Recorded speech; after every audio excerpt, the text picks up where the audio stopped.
এতিয়া তুমি আহা পৰীক্ষাৰ কোৱেশ্চনবিলাকত দেখা আমি যেতিয়া দেখা মই যিমান কেইটা কোৱেশ্চন আজি ইয়াতে লৈছো গোটেই কেইটা কোৱেশ্চন কিন্তু কৰবাত নহয় কৰবাৰ কম্পিটিটিভ এক্সামত আহা কোৱেশ্চন হয় সো তোমালোকে এইবিলাক কোৱেশ্চন কিন্তু বহুত ইম্পৰ্টেন্ট হয় এনেকুৱা টাইপৰ কোৱেশ্চন কিন্তু আহিব ভালকৈ প্ৰেক্টিস কৰিবা দেখা কোৱেশ্চনটো কি কৈছে আমাক কৈছে যে যদি m plus 1 upon m minus 2 equal to 4 তেন্তে ইয়াৰ ভ্যালুটো কিমান হ'ব আমাক লাগে m plus ইয়াৰ ভ্যালুটো কিমান হ'ব লাগে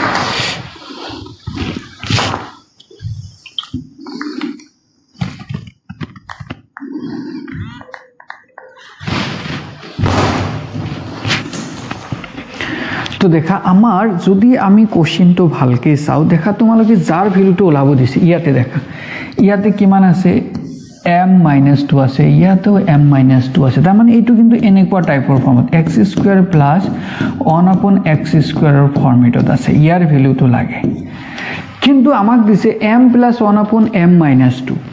আমাক যদি এনেকুৱা টাইপৰ দেখা এইটো ভ্যালু যদি আমি এনেকৈ ক'ব পাৰো যে x plus 1 upon x is equal to 4 বা সামথিং টাইপৰ যদি আমাক থাকে তেনেহলে কিন্তু আমি ইয়াৰ ভ্যালুটো ধুনিয়াকৈ ওলাব পাৰিম নহয় জানো তো আমি কি কৰিম দেখা ইয়াতে জাস্ট এটা সৰু এটা এপ্ৰোচ কৰিব লাগিব কেনেকুৱা টাইপৰ দেখা ৰিঅ্যাৰেঞ্জ বা আমি আমাক যেটো দিয়া আছে নহয় ইয়াক অলপ ৰিঅ্যাৰেঞ্জ কৰি এইটো ফৰ্মেটত আমি লৈ আহিম ঠিক আছে তুমি দেখা মন কৰাছোন ইয়াতে m-2 আছে m-2 আছে ইয়াতে m-2 আছে তাৰ মানে আমি যদি ইয়াতে m-2 বনাব পাৰো তেতিয়া কিন্তু আমাৰ এই এনেকুৱা টাইপৰ ফৰ্মেটত আহি যাব তো এতিয়া তুমি দেখাছোন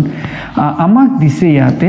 m plus 1 upon m-2 equal to 4 এইটো আমাক দিছে নহয় জানো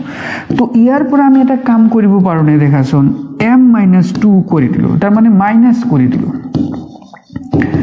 দেখা ইয়াতে যদি আমি মাইনাস কৰি দিলো ইফালেও আমি 2 মাইনাস কৰি দিম দেখা ইফালে আমি 2 মাইনাস কৰিছো তো ইফালেও -2 কৰি দিম কোনো প্ৰবলেম নাই তো এতিয়া তোমালোকে দেখাছোন m-2 plus 1 upon m-2 equal to 4 - 2 मतलब 2 হৈ গল বাস দেখা এইটোৰ নিচিনা হৈ গল এতিয়া তুমি দেখা এইটোক x এইটো x তাৰ মানে এনেকুৱা হৈ গল যে x plus x is equal to 2 ৰ নিচিনা হৈ গল এতিয়া তুমি দেখাছোন x plus 1 upon x যেতিয়া 2 হৈ যায় ইয়াতে তুমি পাৱাৰ যিমানে নিদিয়া কিয় ইয়াৰ ভ্যালু সদায় কি হ'ব 2 হ'ব কাৰণ এইটো ফৰ্মুলা মতে এটো দেখা x plus 1 upon x যেতিয়া 2 হৈ যায় ইয়াৰ পাৱাৰ তুমি যিমানে নিদিয়া কিয় তাৰ ভ্যালু কিমান হৈ যাব 2 হৈ যাব নহয় জানো তাৰ মানে আমাক যেটো দিছে এইটোৰ ভ্যালু তেনেহলে কোৱাচোন ইয়াতে x ৰ ঠাইত আছে এইটো আৰু ইয়াতে n ৰ ঠাইত আছে কিমান 2